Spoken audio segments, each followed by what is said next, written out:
2013년 12월 8일 하나님께서 우리에게 주시는 말씀은 마태복음 7장 1절에서 6절입니다. 마태복음 7장 1절에서 6절 말씀입니다. 다시 한번 광고를 드립니다. 제6차 통독 사경회가 2014년 2월 17일 월요일입니다. 아침 8시 반부터 21일 금요일 오후 5시까지 있겠습니다. 등록비는 50불이고 타지에서나 멀리 오시는 분들은 성도님들 가정에서 숙박을 하시기 원하시는 분 표시해 주시고, 호텔을 이용하실 분은 2인 1실 기준으로 한 60불 되니까 1인당 30불쯤 되겠습니다. 그리고 소아시아 성지순례, 박상감 목사와 함께하는 성지순례는 누구나 신청할 수 있습니다. 다른 교인들이 문의하시던데 누구나 갈 수 있으니까 신청해 주시기 바랍니다. 3월 23일 날 출발하도록 하겠습니다. 오늘 주신 말씀입니다. 비판을 받지 아니하려거든 비판하지 말라. 너희가 비판하는 그 비판으로 너희가 비판을 받을 것이요 너희가 헤아리는 그 헤아림으로 너희가 헤아림을 받을 것이니라. 어찌하여 형제의 눈 속에 있는 티는 보고 내 눈 속에 있는 덜보는 깨닫지 못하느냐. 보라, 내 눈 속에 덜보가 있는데 어찌하여 형제에게 말하기를 나로 내 눈 속에 있는 티를 빼라 하겠느냐. 외식하는 자여, 먼저 내 눈 속에서 덜보를 빼어라. 그 후에야 밝히 보고 형제의 눈 속에서 티를 빼리라. 거룩한 것을 그에게 주지 말며 너희 진주를 돼지 앞에 던지지 말라. 그들이 그것을 발로 밟고 돌이켜 너희를 찢어 상하게 할까 염려하라. 아멘. 우리나라에는 예로부터 세계가 부러워했던 아름다운 미풍양속이 많습니다. 예컨대 품앗이라고 해서 집안에 큰 일이 있거나 어려움이 있으면 마을에 많은 사람들 함께 도와서 그 어려움을 해결해 나갔습니다. 그게 발전해서 둘이라는 공동체를 이루는 그런 일도 있었습니다. 그런데 언제부턴가 그 아름다운 전통이 다 무너지고 너무 좋지 않은 악습이 뿌리 깊게 자리 잡은 것 같습니다.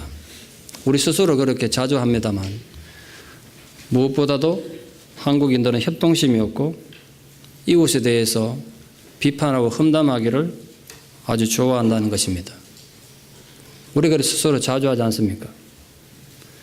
특히 남이 잘 되는 건 보지 못하는 옹졸함이 있습니다. 남이 노력해서 높은 나무에 올라가 있으면 자기도 노력해서 같이 올라가면 자기도 살고 이웃도 살 텐데 자기가 힘써서 올라갈 생각은 안 하고 어떻게 하든지 그 올라가야 되는 사람 떨어뜨리는 데 혈안이 됩니다. 그래서 밑에서 나무 올라갈 생각하지 않고 그 나무 흔드는 데만 정신을 집중하는 게 한국의 정서란 거죠. 그게 지금 한국의 정치고 문화라는 겁니다. 우리 좀 생각해 볼 부분이 있지 않겠습니까? 도산 안창호 선생께서 미국에 망명해 있는 동안 미국에 이주해 있던 한인들에게 그 의식을 개혁하려고 노력을 많이 했던 거 아십니다, 여러분.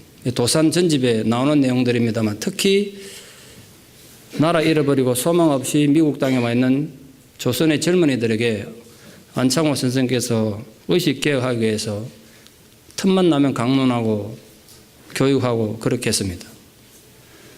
지난주에도 그 책을 읽다가 제가 이번 주제와 너무 일치하는 내용이 있어서 좀 소개하는 걸로 설교를 시작하려고 합니다. 그분이 청년들의 강의할 때 이렇게 했습니다. 우리 속담에 입도둑이 망한다는 말이 있는데 정말 우리 한인들의 습관은 남 잘 되는 것을 보지 못하는 것입니다. 누가 학교를 설립하면 아마 그때도 한글 학교 이런 걸 여기 설립했나 본데 하면 그놈의 학교가 몇 날이나 갈까? 그러면 비방하고 저주를 합니다. 제군들 생각할지어다. 1, 2, 4의 모든 일들이 다 서로 돕는 데서 시작하는 법이요.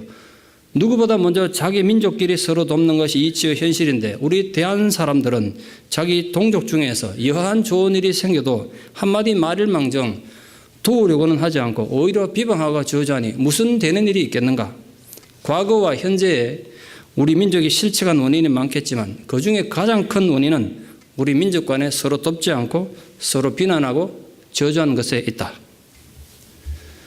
안창호 선생은 우리 민족이 가진 치명적인 약점 그리고 나라가 망한 이유를 정치적인 이유, 국왕이 허리멍텅해서 등등 이유가 있겠습니다만 가장 중요한 이유를 우리 민족이 서로 비난하고 저주하는 민족성이 있다고 본 겁니다. 저는 탁월한 통찰이다 생각합니다.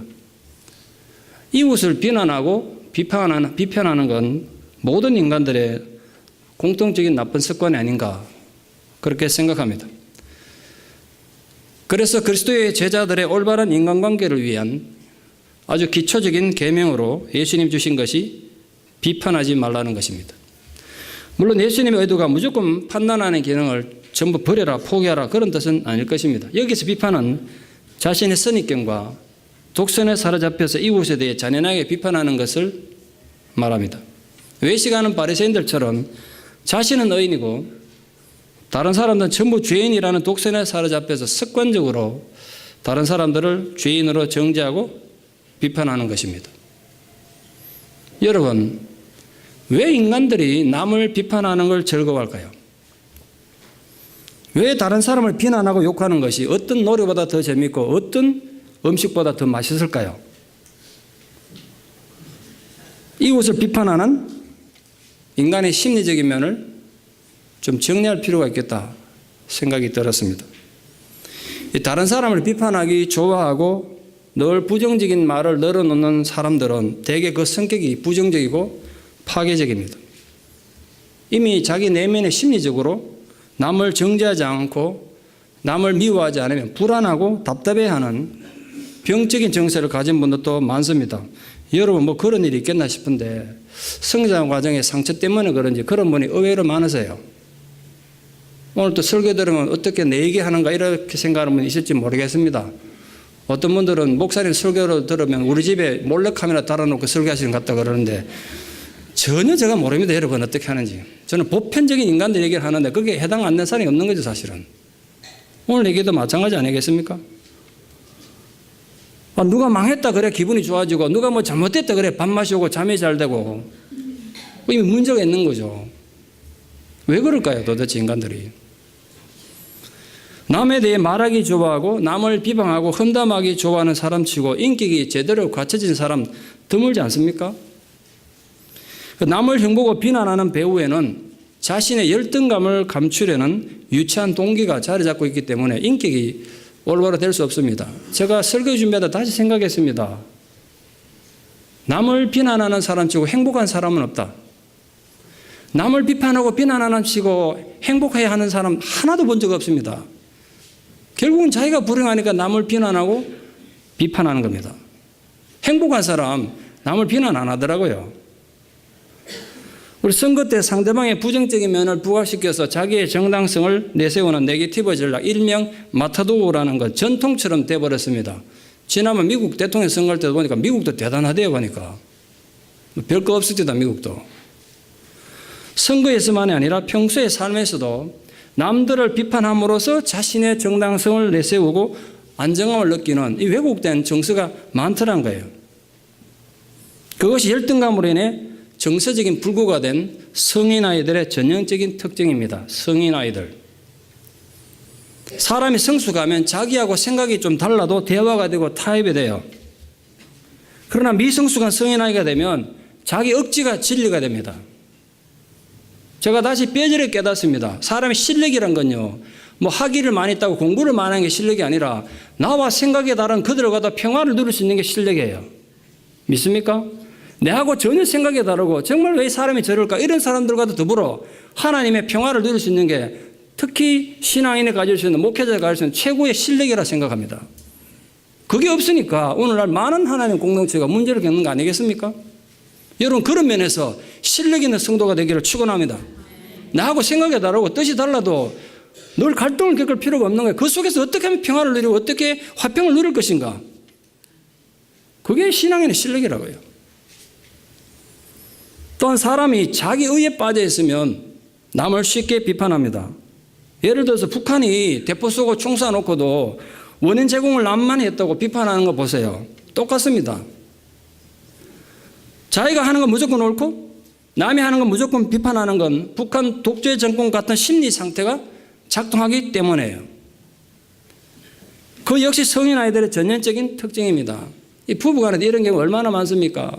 오로지 배우자가 전부 다 잘못되고 자기는 항상 옳고 뭐 이웃관계, 인간관계도 그런 경우 얼마나 많습니까? 또한 자기 실수를 인정하지 않고 늘 자기 합리화에 빠지면 역시 남을 쉽게 비판합니다. 여러분, 일본이 끝내 자기들의 과거에 대해서 사과하지 않고 더욱 뻔뻔스럽게 자신들의 합리화하는 거 한번 보십시오. 정말 화가 나고 억장 무너지지 않습니까? 그런데 인간관계에서도 그런 경우가 허다합니다. 남들은 조금만 잘못해도 용납하지 않으면서 자기는 무슨 잘못을 해도 이런저런 핑계대면서 합리화하는 거야. 내가 그럴 수밖에 없었던 이유가 있다는 거야. 자신들은 쉽게 규칙을 어기면서도 남들은 작은 규칙이라도 어기면 절대로 용납하지 않습니다. 또 남들에게는 아주 엄격한 도덕 기준을 적용하면서도 자기에게는 너무 관대해요. 자기에게 너무 한없이 부드러워. 이런 자기 합리화가 쉽게 남을 비판하게 합니다. 또한 시기심과 경쟁심 때문에 남을 비판하기도 합니다. 한마디로 옹졸함 때문에, 그 옹졸한 마음 때문에 비판하는 겁니다. 사람 마음이 넉넉하고 넓으면요, 바다는 비에 젖지 않는다 그랬잖아요. 뭐 비판할 일이 있겠어요? 내 그릇이 크면? 전 그걸 많이 깨달아요. 결국 내 그릇이 문제더라고요. 내 그릇이 문제라. 남 비판할 게 아니더라고요, 보니까. 전 정말 내 옹졸함에 좀 벗어나고 싶어요. 이런 부탁합니다. 내가 옹졸하면 늘 비판하는 거야. 치사하고 파렴치한 비판의 이면에는 시기와 질투, 경쟁하는 그 옹졸한 마음이 독사처럼 도사리고 있다는 걸 잊지 마십시오. 그런 우리들에게 예수님 이렇게 선언하셨습니다. 비판하지 마라. 비판하지 마라. 인간이 이웃을 비판해서 안 되는 이유가 뭐겠습니까? 많겠죠. 그런데 엄밀히 좀 따지고 보면 다른 사람을 비판하고 판단할 만큼 깨끗한 사람, 제대로 된 사람 얼마나 있겠습니까? 성경에 하면 한 명도 없답니다. 자기 나름대로야 자신이 생각해도 자기가 정말 대단한 믿음을 가지고 있고 훌륭한 도덕성을 갖췄다고 자부심을 가지고 있을지 모르겠습니다만 하나님 쪽에서 보면 도토리 기적이 아니겠습니까? 저희 동네도 도토리가 굉장히 많습니다. 제가 유심히 봅니다. 도토리 생긴 게 정말 별의별 게 많더라고요. 크고 인물 좋은 놈도 있고요. 찌그러진 것도 있고 한데 지 아무리 잘 나봐야 도토리예요. 지 아무리 잘 나봐야 도토리야. 기독교 역사상 가장 위대한 선교사와 목회자였던 바울이 자기 자신을 죄인 중에 괴수다 이렇게 고백한 건 바로 그런 깨달음 때문 아니었겠습니까? 자기가 아무리 대단한 선교사가 목회자라도 결국 하나님 앞에 서면 죄인의 괴수들인 거예요. 본질상 진노의 자식으로서 하나님과 원수였던 인생들이 남을 정죄하고 비판한다는 건 참 주제넘는 짓 아니겠습니까? 오늘 하루도 우리가 이렇게 예배의 자리에 나오고 이렇게 은혜와 진리의 가운데 사는 건 그게 결국 하나님 은혜라는 걸 깨닫는다면 어떻게 함부로 이웃을 비판하고 모함하겠습니까? 그래 못할 겁니다. 아주 어릴 때 읽었던 책의 내용입니다. 옛날 옛적에 세 딸을 둔 아버지가 있었는데 이 세 딸을 전부 다 인격 좀 문제가 있었어요. 큰 딸은 너무 게을러 터진 거예요. 아무것도 못해. 둘째 딸은 남의 물건 먹으면 자꾸 훔치는 도백이 있었습니다. 근데 셋째 딸은 심각했는데 늘 남을 비난하고 비판했어요. 관연한 딸들이라 시간이 돼가지고 다 시집을 가게 됐습니다. 친정 아버지가 걱정되지 않겠습니까? 이런 인격적 결함을 가지고 시집에 가면 사랑받을 수 있겠는가? 그래서 친정 아버지가 사돈되는 어른들 찾아서 자기 딸들의 결점에 대해서 부탁하며 좀 이쁘게 봐달라고 부탁을 했습니다. 첫째 딸 시아버지가 사람이 얼마나 좋았는지 이 게을러 터진 며느리를 위해서 몸종을 많이 붙어줘가지고 아무리 게을러 터져도 일이 잘 돌아가도록 해줬습니다. 둘째 딸 시아버지는 때만 되면 뭐 필요하다 그러면 다 사주는 거예요. 그냥 안 훔쳐도 되도록. 셋째 딸 시아버지는 며느리가 딱 일어나면 며느리를 보고 얘야 오늘은 누구를 씹을 거니? 이러 묻는 거야. 같이 씹자. 그건 비판해도 괜찮다고 받아준 거죠. 세월이 많이 지나가지고 친정아버지가 딸들이 어떻게 살지 궁금하지 않았겠어요. 딸들 집을 순례를 했는데 큰딸이 너무너무 행복해하며 그랬습니다. 몸종들이 알아 다 해주니까 아빠 너무 행복해요 그랬어요. 둘째 딸이 저희 시아버지가 필요한 걸 다 사주니까 내가 도둑질 안 한다고 너무 행복하다 그랬습니다. 근데 셋째 딸은 앉자마자 시아버지 욕하기 시작했습니다. 앉자마자 시아버지 욕하는 거예요. 시아버지가 자기 과거를 들춰내서 자기를 괴롭히고 불평하게 했어요. 친정아버지는 딸의 말을 듣지 않았습니다. 시아버지 어떻게 하는지 알고 있었기 때문에. 이 딸은 앉자마자 끝없이 시아버지를 비난하고 헐뜯었기 때문에 그랬어요. 그때 아버지가 하늘을 보고 한숨 쉬며 한탄했다는 겁니다. 다른 어떤 나쁜 습관보다도 남을 비난하는 습관만은 정말 고치기 힘들구나. 이게 이 우화의 교훈이에요. 왜 우리가 이웃을 함부로 비판하면 안 되는지 아십니까? 그 이유는 여러분 한번 거기에 시험 들고 그렇게 시작되면 정말 고치기 힘듭니다. 습관되면 정말 고치기 힘들어요. 습관이 돼버렸어요. 비판하고 비난하는 게 습관이 돼요. 남을 비난하는 습관이 얼마나 무서운지를 깨닫고 조심하는 지혜로운 성도, 성숙한 교회가 되기를 진심으로 축원합니다. 우리가 이웃을 비판하면 안 되는 더 중요한 이유를 예수님은 심각하게 경고하셨습니다. 우리가 이웃을 비판하면 비판당하는 그 사람에 의해서가 아니라 하나님으로부터 똑같은 비판을 받기 때문에 이웃을 비판해서는 안 된다는 겁니다.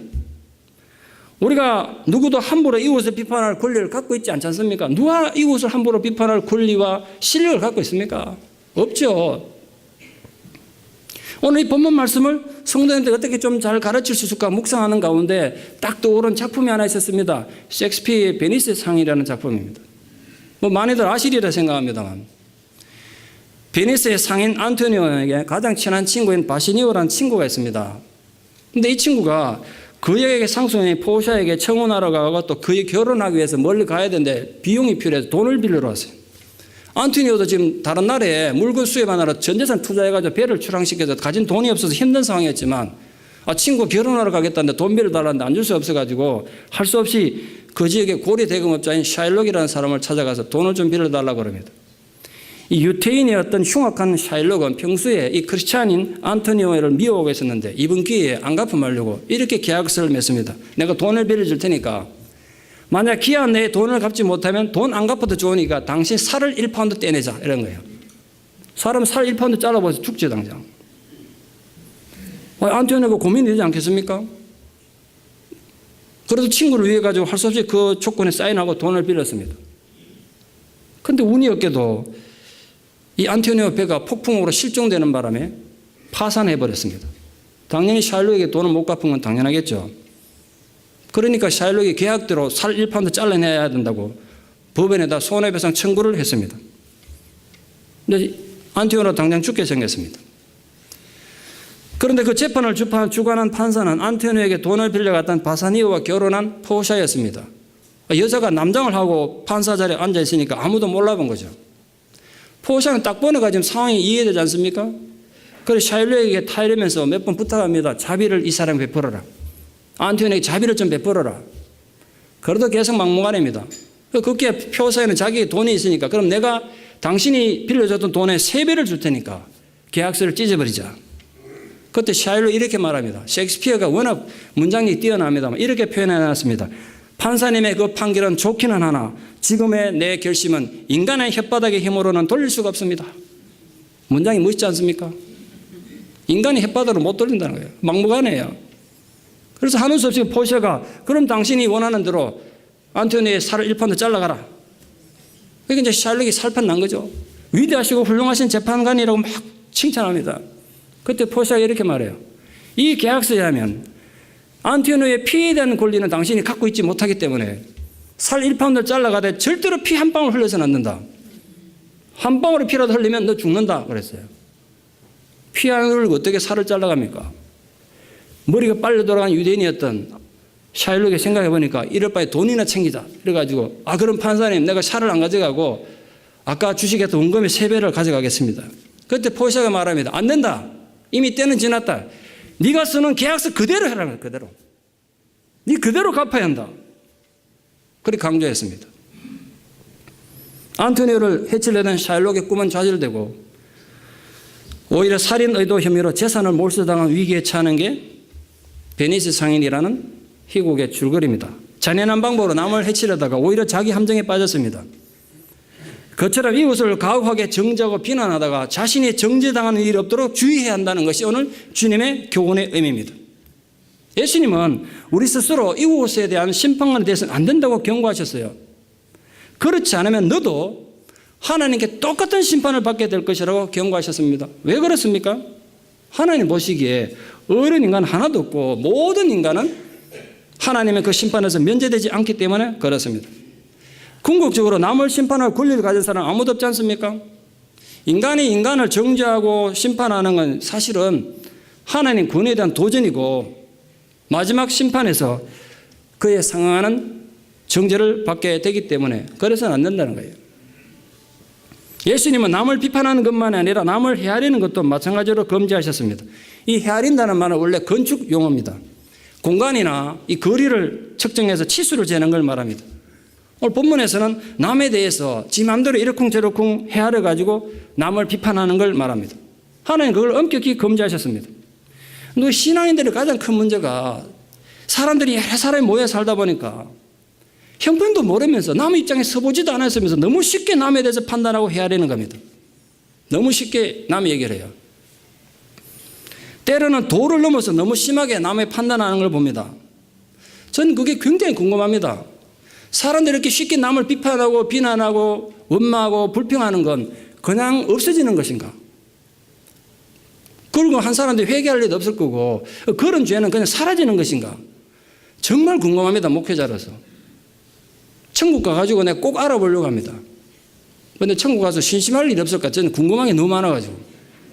그 죄는 정말 어떻게 해결되는지 하나님 앞에 정말 묻고 싶습니다.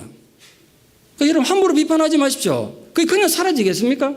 오늘 예수님 말하면 절대로 사라지지 않는다 그러는데 예수는 우리가 이웃을 비판하고 헤아리는 걸 절대로 본받지 말아야 되는 나쁜 습관이며 하나님 심판의 대상이 된다고 경고하신 거 아니겠습니까? 그래도 이웃을 헤아리고 비판하려는 인간의 이 나쁜 본능을 고치게 하시려고 예수님께서 예를 든 것이 티와 들보입니다. 형제 눈 속에 들어가 있는 티는 사람 눈에 들어갈 만큼 작은 겁니다. 먼지 같은 거지 않습니까? 우리 살다 보면 눈에 티가 들어가죠. 뭐가 들어가지 않습니까? 근데 잘 보이지도 않습니다. 눈에 티가 들어가가지고 안에 보고 눈 좀 봐라가도 까디비도 안 보이지 않습니까? 살피려고 봐도 잘 안 보이는 티란 말이에요. 그 의도를 갖고 남의 잘못이 뭔가를 보려고 해도 잘 안 보이는 그 정도의 사소한 잘못, 그게 이웃의 잘못이라는 거예요. 사소한 잘못. 근데 아시죠? 반면에 들보는 이 지붕의 숟가락에 이게 들보입니다. 얼마나 큽니까? 예수님 출신이 목수입니다. 숟가락에 들보에 대해서 누구나 잘 알고 계시지 않겠습니까? 이 비유를 든 이유가 뭐겠어요? 이 들보는 눈에 들어간 찾을래야 찾기도 힘든 그런 티와는 비교도 할 수 없을 정도의 큰 잘못과 실수를 상징하는 거 아니겠습니까? 그런데도 사람들은 자기들의 그런 큰 잘못에 대해서 감각이 없다는 거예요. 그러면서도 이웃의 작은 잘못은 가혹하게 비판한다는 것입니다. 인간들의 이런 모순을 예수님은 위선이라고 지적하셨습니다. 위선자야, 너의 눈에 있는 들보를 먼저 빼내라. 그래야 형제 눈에 있는 티를 볼 수 있지 않겠느냐. 그렇게 말씀하셨습니다. 이 말은 들보가 끼인 눈으로는 절대로 남의 문제를 올바르게 볼 수 없다는 겁니다. 여러분 눈에 들보가 끼어가지고는 남의 입장을 절대로 몰라요. 볼 수 없어요. 내 눈에 들보가 끼었다면 이웃의 문제를 올바르게 보지 못할 뿐 아니라 진리를 바로 보지 못하지 않겠습니까? 얼마나 많은 사람들이 자기 눈에 들보는 보지 못하면서 남의 눈에 티를 보고 비판하고 있습니까? 얼마나 이웃에 대해서 왜곡하고 있습니까? 얼마나 진리를 왜곡시키고 있습니까? 얼마나 독선에 빠지고 오만한 자기 고집에 빠져 있습니까? 저는 많이 봤습니다. 고집에 빠져 있는 왜곡된 사람들의 그 병폐를. 얘기도 안 들어요. 인간이 자신의 눈에 낀 들보를 깨닫고 바로 보게 된다면 남의 눈에 티를 보고 비판할 생각이 들겠습니까? 아, 내게 이런 문제가 있었구나 깨달았는데 어떻게 상대방 티를 보고 욕하겠어요? 오히려 이러지 않겠습니까? 당신이 그런 결점이 있어도 그래도 나보다 낫다. 나는 정말 문제가 많은 인간이고 끔찍한 죄인이라는 생각이 들지 않겠습니까? 자신의 들보를 용서받은 자라면 어떻게 이웃의 티가 문제가 되겠어요? 내가 이렇게 엄청난 들보 같은 문제를 용서받았는데 당신이 티가 그 문제겠느냐? 이러지 않겠습니까? 기꺼이 용서하겠죠. 남의 죄와 허물을 비난하기 전에 그러므로 자신의 죄를 먼저 회개하는 것이 신앙적인 지혜입니다. 그 예수님의 교훈의 핵심은 이웃을 정죄하고 심판하는 데 온 관심을 기울이다가 정작 자신에 대한 반성과 성찰하는 데 실패하지 않도록 주의하라는 겁니다. 모름지기 그리스도의 제자들은 이웃을 비판하기 전에 자기 반성과 자기 심판에 더 힘을 쏟아야 합니다. 저는 정말 믿습니다. 신앙 힘이라는 건 딴 게 아닙니다. 자기를 점검하고 반성하는 데 있습니다. 인간은 생각하는 갈대라고 파스칼이 빵세에서 말하는 것도 바로 그런 뜻이에요. 딴 거 아닙니다. 정말 연약한 갈대 같은 존재고 문제 많은 존재지만 내가 어떤 존재고 내가 어떤 문제인 인간인가를 생각할 수 있기 때문에 생각하는 갈대다 이렇게 말했단 말이에요. 우리가 진리의 말씀에 비추어 자기 눈에 있는 들보를 깨닫고 그걸 어떻게 제거할 것인가? 내가 있는 이 문제를 어떻게 해결할 것인가? 그 고민하고 묵상하는데 신앙의 가치가 있는 것이고 인격의 가치가 있는 것입니다. 그래서 예수님은 자신의 잘못은 제치두고 이웃의 잘못만을 지적하고 비판하는 것은 위선이다. 그렇게 질타하신 것입니다. 그런데 사람들 중에는 남의 잘못은 작은 거라도 그냥 넘어가지 못하는 사람도 있습니다. 작은 티 같은 문제를 발견해도 그냥 못 넘어가요. 말 한마디만 실수해도 막 신랄하게 비난하고 용납하지 못하면 욕합니다. 밤에 잠이 안 옵니다. 이걸 생각해 보세요. 그건 내 문제예요. 왜 상대방이 말 한마디 때문에 나는 모든 자존심이 상하고 내 감정이 뒤집어지고 화가 날까? 자기를 돌아보십시오.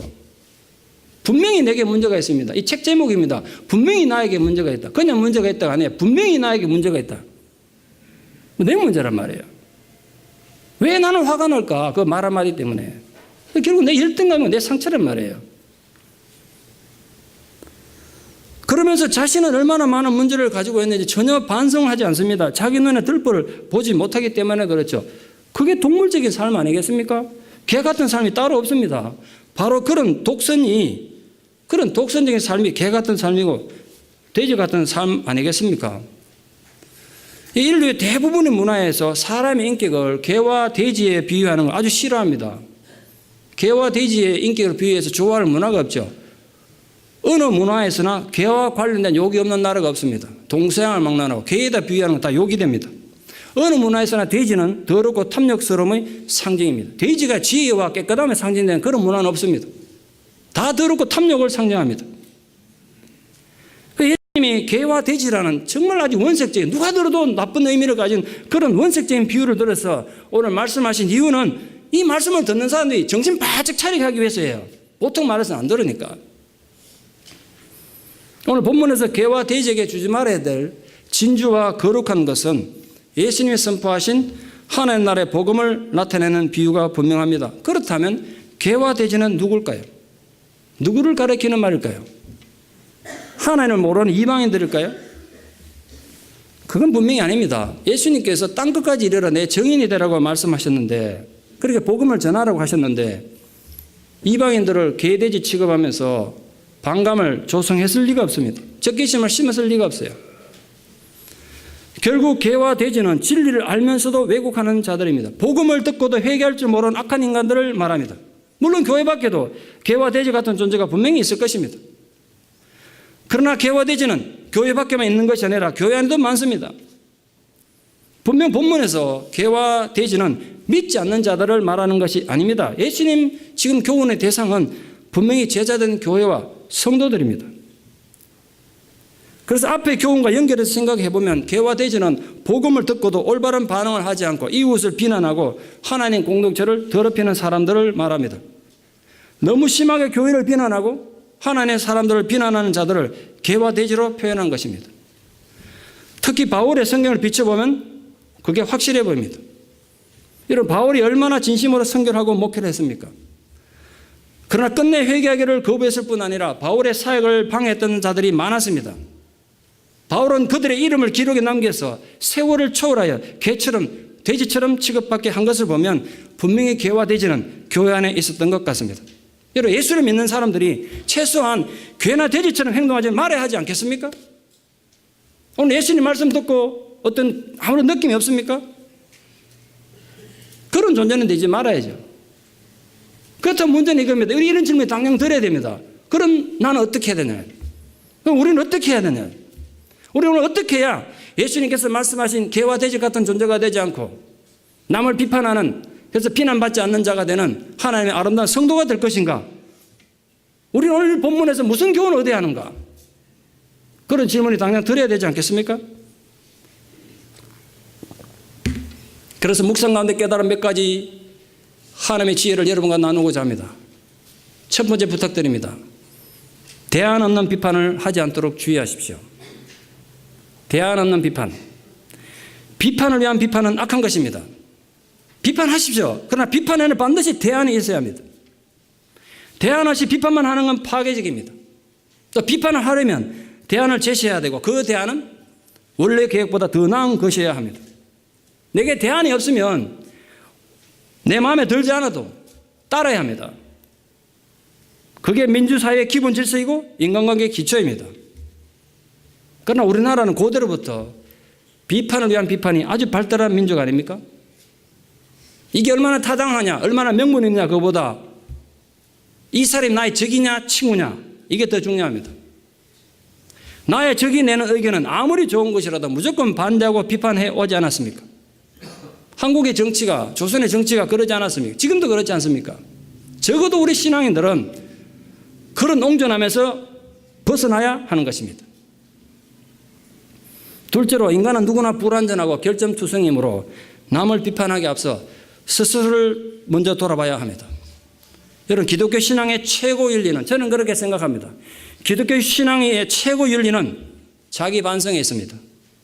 여러분, 우리가 선교도 하고 봉사도 하고 남의 희생도 하고 뭐 교회 안에서 여러 가지 할 수 있죠. 성경 공부도 하고 찬양도 하고 별거 다 할 수 있습니다. 그러나 기독교 신앙의 최고 윤리는 자기 반성에 있습니다. 자기 반성이 없는 선교, 자기 반성이 없는 봉사, 무슨 의미가 있겠습니까? 아무런 의미가 없는 거예요. 그것이 오늘 예수님이 주신 교훈의 핵심입니다. 이웃에 대한 비판과 판단에 앞서서 자기 자신에 대한 엄격한 검증이 먼저 있어야 한다고 강조하셨습니다. 자기 눈에 들보를 먼저 보고 깨달을 말은 결국 자기 반성부터 제대로 하라는 뜻 아니겠습니까? 절대로 잊지 마십시오. 그리고 착각하지 마십시오. 기독교는 자기가 읽었던, 들었던, 듣고 깨달은 진리를 남을 비판하고 판단하는 도구로 삼는 종교가 절대로 아닙니다. 어디까지나 여러분 말씀을 통해서 깨달은 그 진리는 나를 반성하고 회개하는 도구일 뿐입니다. 그러므로 이웃의 상황을 정확히 알지도 못하면서 그를 판단하는 일을 그만두십시오. 멈추십시오. 여러분이 똑같은 비난의 제물이 될 것입니다. 남을 비난하는 사람들의 끝은 역시 그 자신이 비난의 제물이 되어 사라진다는 것입니다.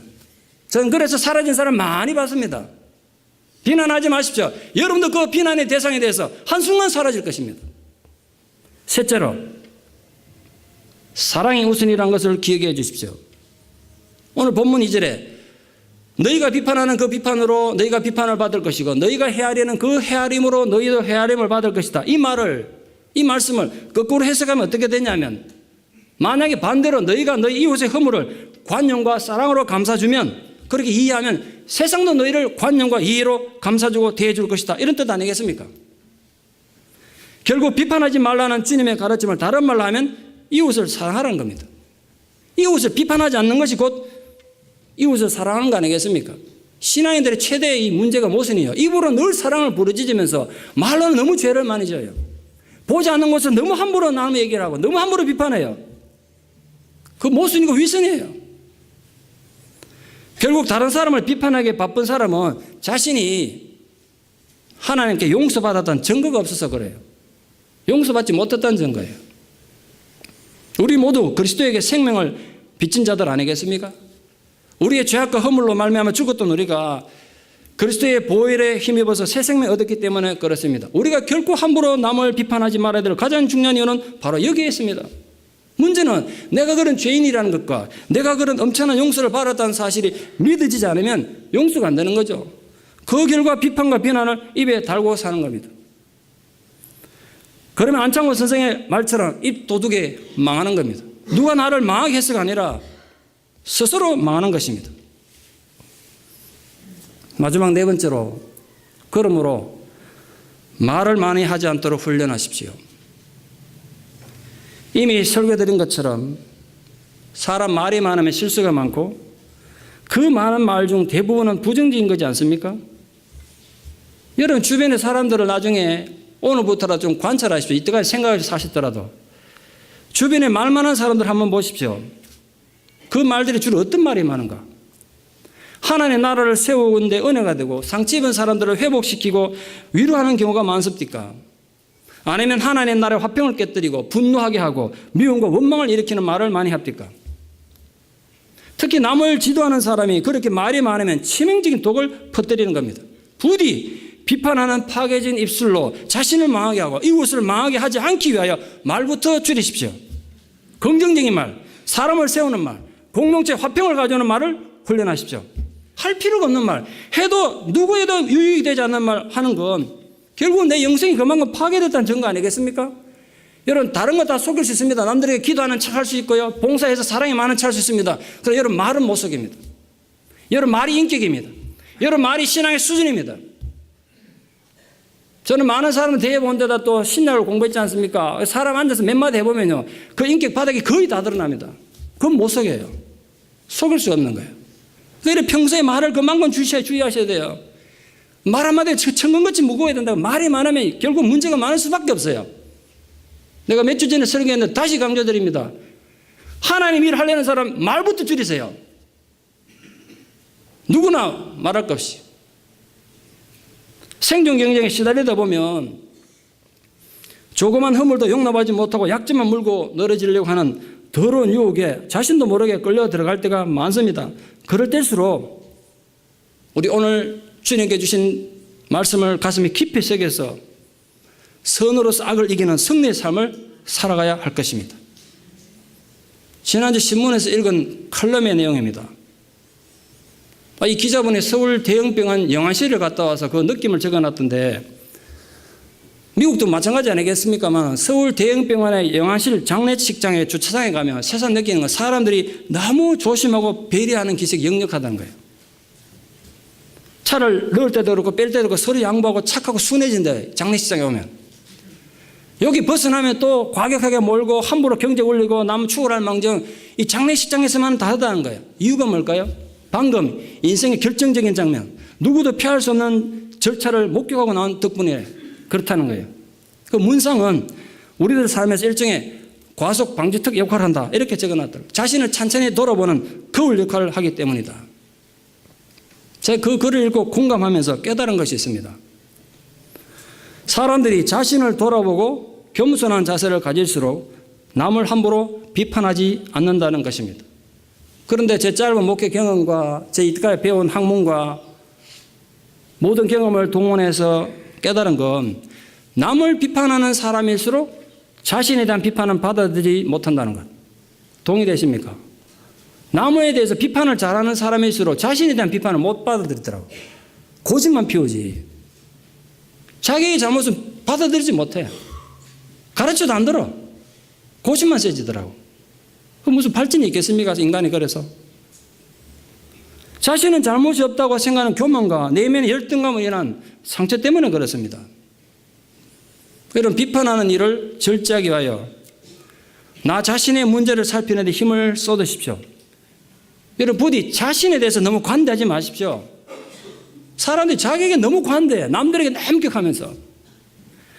주님께서 경고하신 것처럼 형제의 눈 속에 있는 티는 보고 비판하면서 자신의 눈에는 들보는 깨닫지 못하기 쉽기 때문에 자기 자신에 대해서 너무 관대하지 마십시오. 그러므로 우리 이 시간 저를 포함해서 우리 모두가 하나님 앞에서 정직하고 겸손하게 대답해 보십시오. 여러분의 들보는 무엇입니까? 여러분에게는 들보가 없습니까? 여러분에게는 주님께서 위선이라고 책망하실 만한 행동이 전혀 없습니까? 자신의 심각한 허물을 인식하지 못하고 이웃의 작은 허물을 들춰내고 공격하고 정죄하는 건 분명히 치명적인 신앙적인 위선입니다. 인간에게는 다른 사람의 잘못은 과장하고 자신의 잘못은 되도록 덮으려고 하는 그렇게 해로운 경향이 누구에게나 있습니다. 다른 사람 판단할 때처럼 자기 자신을 엄격하고 공명정당하게 판단하는 건 애초에 불가능하죠. 누가 자기를 그렇게 심각하게 판단하고 비판하겠습니까? 우리가 다른 사람들의 결점을 발견하고 비판하지만 사실은 많은 경우 그게 결국 내 결점이에요. 그래서 심리학 때 배웠는데 내 결점이 남에게 보일 때 비판한대요. 보기 싫으니까. 자기 아픔이 들춰지니까. 우리가 행해야 하는 것은 우리가 다른 사람에게 적용하는 엄격하고 비판적인 기준을 우리 자신에게도 적용하는 것입니다. 그러므로 비판하지 마십시오. 그러면 여러분도 비판받지 않을 것입니다. 함부로 이웃의 사정을 판단하고 추측하지 마십시오. 그러면 여러분도 판단받지 않을 것입니다. 주님의 이 교훈이 여러분은 신당의 뜨거운 피가 되어 일생 동안 함께 동행하는 인격이 성숙한 성도들 되기를 진심으로 축원합니다. 기도드리겠습니다. 아버지 하나님, 은혜를 감사합니다. 주께서 우리를 주의 제자로 부르시고 우리를 세우셨을 때 이 아름다운 공동체 안에서 하나님의 나라를 이루기 위해서 우리를 부르신 줄 믿습니다. 그런데 우리가 너무 쉽게 이웃을 비판하고 정죄하고 판단함으로 하나님 앞에 아름답지 못한 삶을 살 때가 얼마나 많았는지 참 부끄러울 때가 많습니다. 혹시나 우리들은 우리 눈에 들어있는 들보는 깨닫지 못하며 지금도 이웃의 티를 보고 비난하는 자들은 아닙니까? 비판하지 않게 하여 주시옵소서. 남을 판단하지 않게 하여 주시옵소서. 그러면 하나님도 우리를 비판하지 않고 판단하지 않는다는 주님의 약속이 우리 심장 속에 살아있기를 원합니다.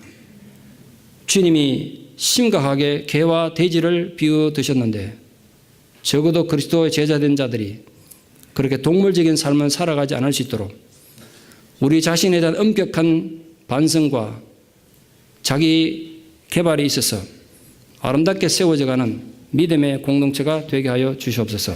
예수님 이름으로 기도드리옵나이다. 아멘.